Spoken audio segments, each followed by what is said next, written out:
and energy, like a fleeting burst of light.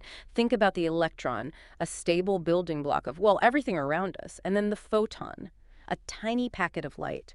Today, we're doing a deep dive into these two really fundamental concepts, and here's the central paradox, the thing we really want to unravel for you. How can the electron, this core piece of matter, and the photon, a massless carrier of pure energy, how can they be so deeply connected? So connected that they can actually transform into each other. I mean, under the right conditions, high energy. It sounds almost like magic, but, well, it's fundamental physics. So our mission in this deep dive is to walk you through some foundational principles of modern physics. We'll look at how these particles are first, put into categories. Then we'll get into the quantum mysteries they share. And finally, we'll arrive at the theory, the framework that explains this truly inseparable bond they have. You'll find out about their contrasting roles in what's called the standard model of particle physics. You'll wrap your head around this really mind-bending idea of wave-particle duality. And finally, you'll see how quantum electrodynamics, QED for short, reveals their deep, intrinsic connection. By the end, hopefully you'll have a new perspective on how this incredible relationship defines, well, the very fabric of our universe. Let's jump in. Okay, so we've got electrons and photons. When physicists were first trying to make sense of the universe's basic ingredients, how did they even start sorting something like an electron, which seems so solid, from a photon, which seems ethereal? Well, the standard model of particle physics is incredibly useful here. Think of it like a periodic table for the subatomic world. It gives us this really powerful way to understand all the fundamental particles and forces we know about. And inside that model, the electron and the photon, they couldn't seem more different, admittedly. They have starkly contrasting roles. They belong to two fundamentally distinct classes, Fermions and Bosons. And crucially, they play by completely different rules. Let's start with the electron. J.J. Thomson identified it way back in 1897. It's a fundamental particle, an elementary particle. Specifically, it's a lepton, which just means it doesn't feel the strong nuclear force that holds atomic nuclei together. Its key properties. Well, it has a tiny bit of mass, about half a MeV over c squared if you want the number, but just think tiny fixed mass. It carries a negative electric charge, the basic unit of negative charge. And it has this quantum property called spin, which is 12. Now that half integer spin, the 12, that's really, really important. It puts the electron firmly in the category of fermions. And being a fermion dictates its social behavior, so to speak. All fermions have to obey something called the Pauli Exclusion Principle. Wolfgang Pauli figured this out back in 1925. And this principle, it's basically the reason matter has volume and structure, stops everything from collapsing into one big mush. Wow, okay, so what does it actually say? It says that no two identical fermions can occupy the exact same quantum state at the exact same time. Think about electrons in an atom. You need unique addresses, unique quantum numbers. That's why atomic orbitals can only hold a maximum of 2 electrons, and even then, those two have to have opposite spins. They need something to be different. So they're kind of antisocial. They need their own space. Exactly. You can think of it that way. This exclusionary behavior is really the ultimate architect of physical and chemical structure. It gives matter stability, volume. It forces electrons into shells and atoms. That gives rise to the whole periodic table, and honestly, all of chemistry. Without the Pauli principle, matter as we know it wouldn't exist. So the electron, because it's a fermion, is the quintessential particle of substance. Okay, substance. Got it. Now, what about the photon, the particle of light? Right, the photon, often written with the Greek letter gamma. It's also an elementary particle, but its role is completely different. It's a quantum, the smallest possible packet of the electromagnetic field. So radio waves, visible light, X-rays, gamma rays, all of it is made of photons, different energies, but all photons. And its properties are the opposite of the electrons. Pretty much a stark contrast, yeah. It's completely massless, 0 electric charge. And its spin is an integer, 1. That integer spin puts it in the other great class of particles, the bosons. Specifically, since it carries a force, it's what we call a gauge boson. That's just the term for a force-mediated particle. Okay, so integer spin makes it a boson, and bosons don't follow that exclusion rule. Exactly right. Bosons are not subject to the Pauli Exclusion Principle. This means you can have an unlimited number of identical bosons, all occupying the exact same quantum state at the same time. They're gregarious particles, you could say, happy to pile up together. Like in a laser beam. Precisely. Laser light is a perfect example. Huge numbers of photons, all in the same state, same frequency, direction, polarization, everything, marching in lockstep. Or even think about a static electric field, like the one around a charged object. You can understand that field is being made of a coherent sea of virtual photons, all piled up. We'll get to virtual ones later, but the principle holds. This piling up ability is what allows photons to act as agents of force and energy transfer, even over large distances. So yeah, the photon is fundamentally the particle of force and energy. So let me see if I've got this. We have these solitary antisocial electrons building matter, needing their own quantum space. And then we have these gregarious social photons carrying force, happy to cram into the same state. It really does sound like two totally different kinds of reality operating at the subatomic level. It does, doesn't it? The standard model, at first glance, presents as very stark opposition. Fermions make stuff, bosons carry forces, matter versus energy carriers. But here's the kicker. Here's a profound twist. These two types of particles, seemingly diametrically opposed, under the right circumstances, they can actually transform into one another. Oh, hold on. Transform. And yeah, think about something called pair production. A high-energy photon can literally disappear, and in its place, an electron and its antimatter counterpart, a positron, pop into existence. Energy becomes matter. Okay, mind blown already. And the reverse happens too, annihilation. An electron meets a positron, they both vanish, and their entire mass gets converted into photons. Matter becomes energy. So this implies the distinction between matter and force. It isn't absolute. It's not a fixed wall.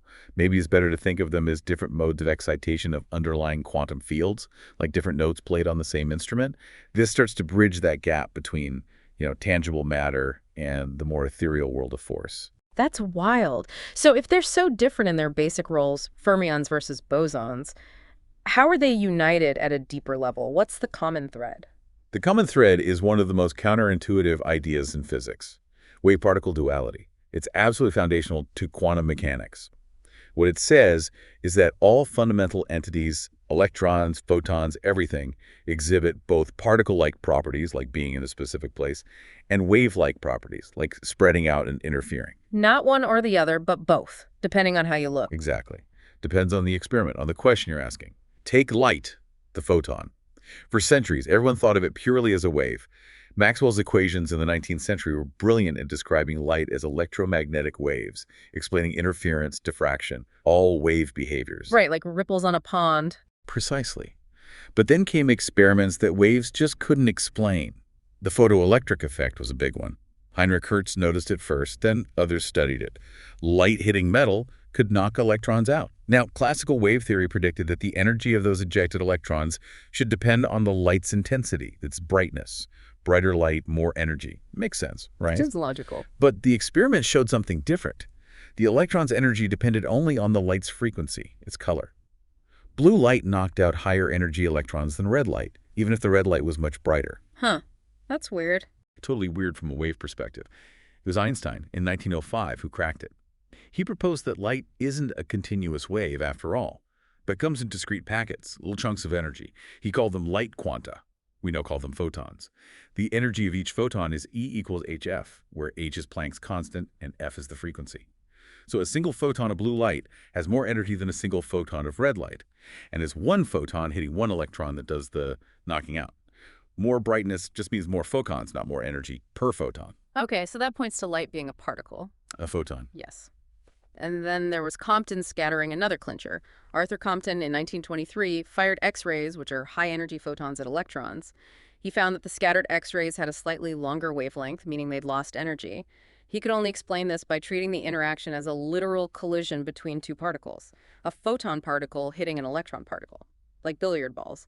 The photon transferred some energy and momentum to the electron, and he showed the photon carries momentum P equals h over lambda, undeniable particle behavior. All right, so light, which we thought was a wave, also acts like a particle.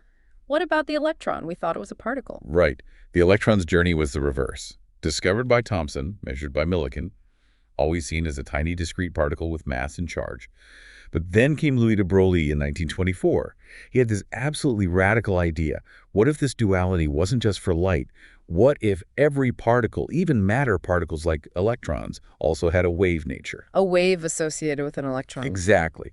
He proposed that every particle has a wavelength, given by the exact same relation Compton used for the photon's momentum. Lambda equals h over p, where p is the particle's momentum, mass times velocity for an electron. That's a huge leap. Was he right? Amazingly, yes. Just 3 years later, in 1927, the Davison-Germer experiment confirmed it spectacularly. They fired a beam of electrons at a nickel crystal, and what they saw was diffraction patterns, just like X-rays diffracting off crystals. Diffraction is a purely wave phenomenon. It proved electrons behave like waves. This discovery, by the way, is the whole reason electron microscopes work. Because the wavelength of an electron, thanks to its momentum, can be made much, much smaller than the wavelength of visible light. Shorter wavelengths means you can resolve much finer details. Yeah. Electron microscopes let us see things light microscopes never could. Wow. So electrons are waves, photons are particles.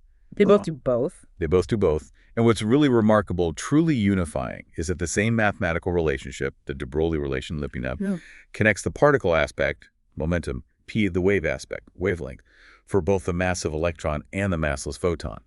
It's this powerful testament to the universality of quantum rules. Wave-particle duality is fundamental. Okay, so if they're both waves and particles, how do we describe them? What is an electron wave or a photon wave? That gets us to the concept of the wave function, usually written as psi, the Greek letter A. In quantum mechanics, the wave function is this mathematical object that supposedly contains all the information you can possibly know about a quantum system state. Now, for an electron, the interpretation is relatively clear, though still weird. The square of the wave function's amplitude at any point in space tells you the probability of finding the electron particle right there if you were to measure its position. So it's a wave of probability. Essentially, yes. It's a particle whose location is governed by this probability wave. And when you measure it, the wave function collapses, and you find the particle at one specific spot consistent with that probability. Okay, what about for a photon? It's trickier for photons. Because they're massless and always move at the speed of light, you can't really pin down a photon's position in the same way you can in electrons. The photon's wave function is related more abstractly to the classical electromagnetic fields, or sometimes to the probability of detecting the photon's energy. It's less about where is the particle and more about the field itself. And this actually hints at something deeper. Remember, the electron is an excitation of a matter field, the Dirac field, which we can sort of localize. The photon is an excitation of a force field, the electromagnetic field, which is inherently spread out, pervasive. So the fields themselves are different. One more localized, one more spread out. Kind of. The Dirac field describes Fermions, the stuff. Yeah. The electromagnetic field describes the force carrier, the interaction. And the fact that they both exhibit this wave-particle duality yet arise from different types of fields. Oh, well, It points towards a really fundamental coupling between them. They have to be linked somehow. okay, so we have this shared duality, but they're excitations of different kinds of fields, matter, and force. How do physicists actually describe the connection, the coupling between them? What's the definitive theory? The definitive theory, the language that truly unites them, is quantum electrodynamics, QED. It was developed in the mid-20th century by incredible physicists like Richard Feynman, Julian Schwinger, Shinichiro Tominaga. They shared the Nobel Prize for it. QED is basically the quantum theory of light and matter interacting. It perfectly merges quantum mechanics with Einstein's special relativity, and it describes all interactions between charged particles like electrons and light, photons, as arising from the exchange of photons. Feynman called it the jewel of physics, and for good reason. Its predictive power is just astonishing. How accurate is it? Unbelievably accurate. QED calculations match experimental measurements for things like the magnetic properties of the electron, or tiny shifts in atomic energy levels, well, in some cases, more than 10 decimal places. It's arguably the most precisely tested theory in all of science. It really became the model, the template for building other quantum field theories, like those describing the weak and strong nuclear forces. So QED says forces happen because particles exchange photons. How does that work? Is it like playing catch? Sort of, but it's weirder than that. QED completely replaces the old idea of action at a distance, like gravity just magically reaching out. Instead, forces are mediated, carried by the exchange of particles. For electromagnetism, that particle's the photon. But here we have to distinguish between real photons and virtual photons. Okay, what's the difference? Real photons are the ones we can actually detect. They make up light, radio waves, etc. They travel at the speed of light, they can travel indefinitely, and they strictly obey the energy-momentum rules we say they are on mass shell. Virtual photons are different. They are temporary, internal, unobservable fluctuations in the quantum field. They only exist as intermediate steps in an interaction, mediating the force. Unobservable, how do we know they're there? We know they're there because the math demands them to get the right answers. They're allowed to exist for incredibly short times thanks to the Heisenberg uncertainty principle. This principle allows for tiny, brief violations of energy conservation as long as it happens fast enough. So virtual photons can pop into existence, carry the force between, say, two electrons, and then disappear. They are off-mass shell, meaning their energy and momentum don't have to follow the usual rules for a real particle. They're the actual messengers carrying the electromagnetic force. So the repulsion between two electrons isn't just them pushing each other directly. Not in QED. It's the exchange of these virtual photons between them, like a constant unseen game of catch happening incredibly fast. And it gets even stranger. QED tells us that a physical electron, the thing we actually measure, isn't just a bare point particle. It's actually a bare electron surrounded by a constantly shimmering, buzzing cloud of virtual photons that it's perpetually emitting and reabsorbing. Whoa. So the electron is wearing a cloak of virtual light. You could think of it that way. It's dressed by its interaction with the electromagnetic field. This dressing process, this cloud of virtual particles, is actually what contributes to the electron's observed mass and charge. The properties we measure are the properties of the dressed electron, not the hypothetical bare one. So the link between the electron and photon is incredibly intimate. It's part of the electron's very definition in QED. That's a mind-bending picture, an electron buzzing with invisible photons. How on earth do physicists even visualize these incredibly complex interactions? You mentioned calculations, but is there a way to picture it? There is, thankfully. And it's another stroke of genius from Richard Feynman. Feynman diagrams. These diagrams are truly revolutionary. They're both a visual tool and a rigorous mathematical shorthand. They let physicists draw pictures that represent these complex quantum interactions. Pictures, like cartoons of particles. Sort of, but each element in the picture corresponds precisely to a mathematical term in the QED calculation. They're incredibly powerful for organizing the math and providing intuition. They're built from just a few basic components. You have lines representing particles. Straight lines are usually for fermions, like electrons and positrons. Wavy or squiggly lines represent the bosons, the force carriers, so photons in QED. Okay, straight lines for matter, wavy for photons. What happens when they meet? Where lines meet, you have a vertex. A vertex represents a fundamental interaction event. In QED, the most basic vertex is incredibly simple. It's a point where an electron line meets a photon line.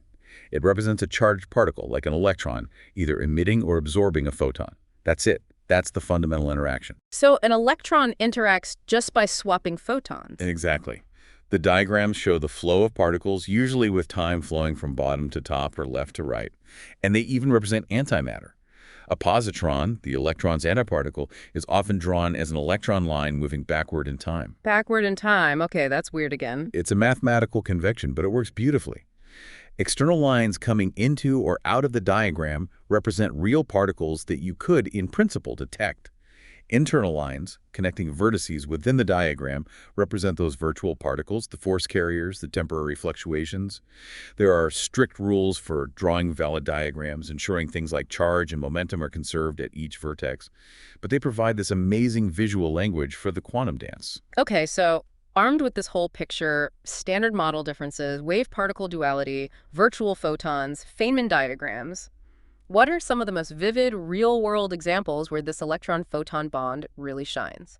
Oh, absolutely. These interactions are happening all around us all the time. Yeah. They demonstrate this inextricable link from everyday stuff to really exotic transformations. Think about atomic transitions. This is the basis of spectroscopy, how we know what stars are made of. Right, you mentioned electrons jumping levels. Exactly. An electron in an atom sits in a specific energy level.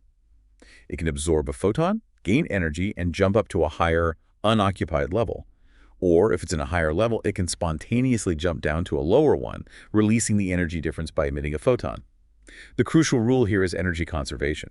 The photon's energy, remember EAF, must exactly match the energy difference between the two atomic levels. No more, no less. Precisely, which means atoms of a specific element can only absorb or emit photons of very specific frequencies, specific colors.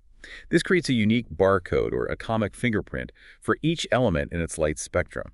That's how astronomers identify hydrogen, helium, iron, whatever, in distant stars just by analyzing the light. And the Feynman diagram for this is just that basic QED vertex. An electron line coming in, interacting with a photon line, either absorbed or emitted, and an electron line going out. Simple, but profound. Okay, that's how light interacts with atoms. What about when they just bump into each other, like scattering? Right, scattering processes. We talked about the photoelectric effect earlier. From a QED viewpoint, an incoming real photon gets completely absorbed by an electron bound inside an atom. The photon is annihilated, gone. Its energy kicks the electron out. Then there's Compton scattering, which we also mentioned. It's more like an elastic collision. Think billiard balls again. An incoming photon hits an electron, and both survive, but they change direction and energy. The photon gives some energy to the electron. Now, calculating Compton scattering in QED is fascinating.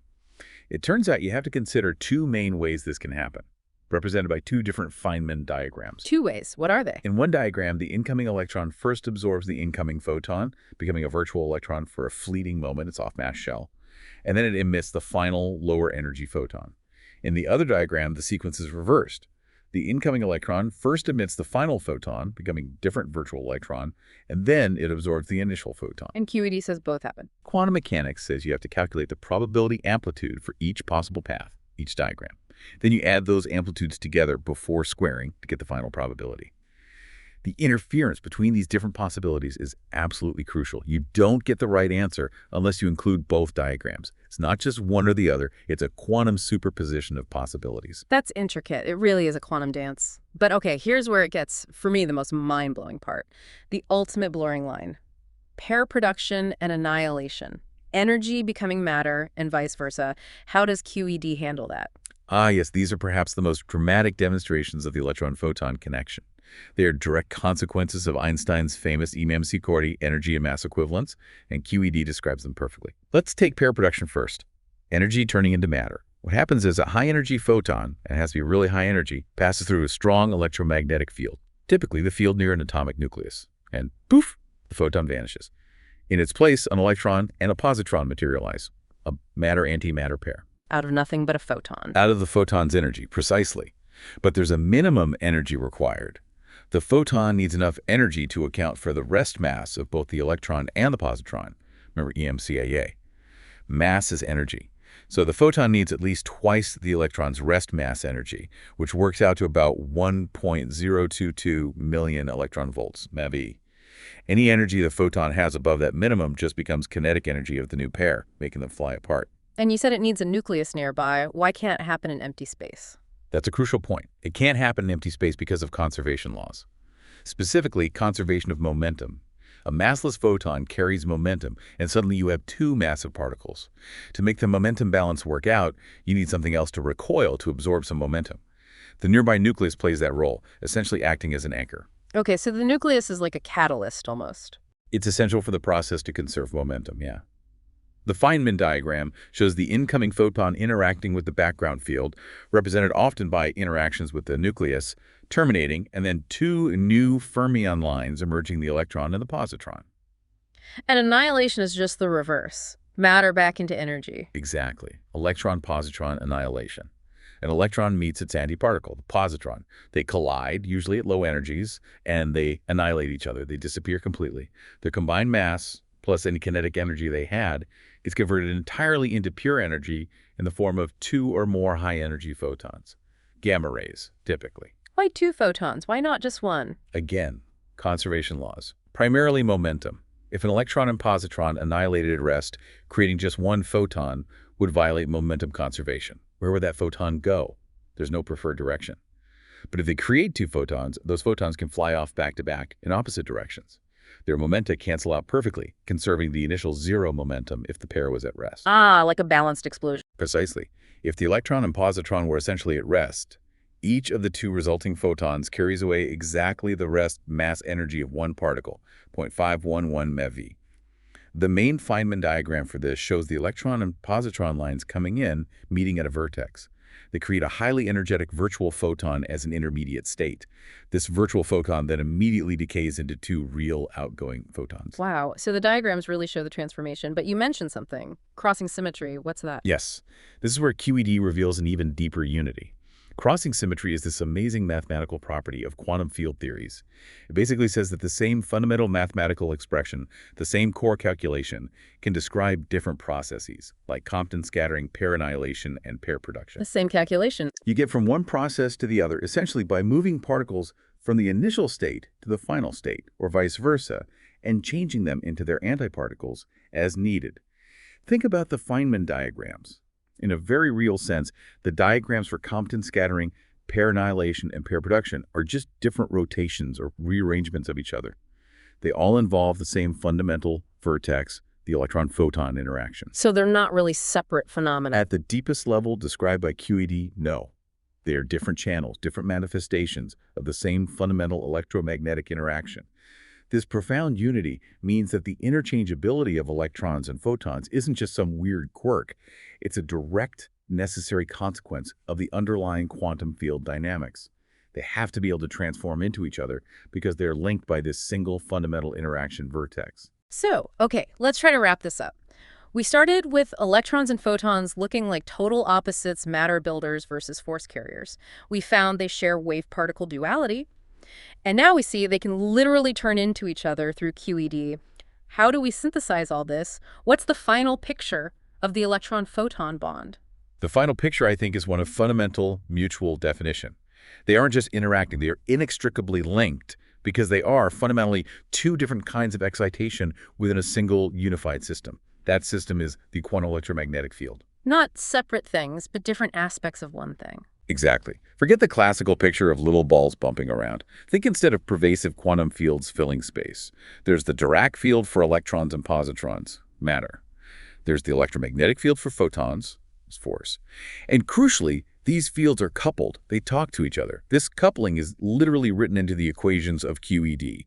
There's a specific mathematical term, the interaction term, in the QED Lagrangian, which is like the master equation. This term mathematically links the electron field to the photon field. It contains both fields multiplied together. That interaction term is the ultimate source of the QED vertex, the point where electrons and photons interact in Feynman diagrams. And without that term, Without that mathematical glue, electrons and photons would just pass right through each other. No interaction, no light emission or absorption, no electromagnetic force, no atoms holding together. The universe as we know it, with light and chemistry, just couldn't exist. So the ability to transform, like in pair production, comes directly from this structure. Yes, that dramatic interchangeability isn't magic. It's the direct result of a perfect confluence of three core physical principles, all unified within QED. First, you need Einstein's mass-energy equivalence, EMC Woodhoff. That provides the currency for the transformation, setting the energy cost or payoff. Second, you need the fundamental conservation laws, energy, momentum, charge, angular momentum. These are the strict rules of the transaction. They dictate what can happen, why pair production needs a nucleus, why annihilation makes two photons. And third, you need the underlying mechanism provided by quantum field dynamics, by QED itself. The interaction vertex, the virtual particles, the crossing symmetry. These show how the transformation happens, revealing that these seemingly different processes are just different views of the same basic interaction. So it all fits together beautifully. It really does. Ultimately, the electron and photon aren't independent players. They are two facets of one single entity. The quantum theory of electrodynamics. The electron, being charged, is the fundamental source of the electromagnetic field. The photon is the fundamental quantum, the excitation of that very same field. You can't fully define one without the other. The electron, as we saw, is perpetually dressed in virtual photons. The photon's very existence and behavior are defined by its coupling to charged particles like the electron. Their relationship isn't just interaction, it's mutual definition, codependence, and yes, under the right energetic conditions, direct transformation. There really are two sides of the same fundamental coin, representing the structured, matter-building fermionic aspect and the dynamic, force-carrying bosonic aspect of the electromagnetic world. And their ability to turn into one another, well, that's the ultimate expression of the deep unity between matter and energy. That's incredible. This deep dive really does paint a picture where even the most seemingly solid bit of matter isn't truly separate from the most ephemeral flash of light. They're locked in this constant dance, transforming through an invisible field that underlies everything. So we'll leave you with this thought to ponder. How might this profound unity of matter and energy, so precisely and elegantly described by QED, hint at even deeper connections? Perhaps connections between other forces or other particles that we haven't fully uncovered yet in the universe.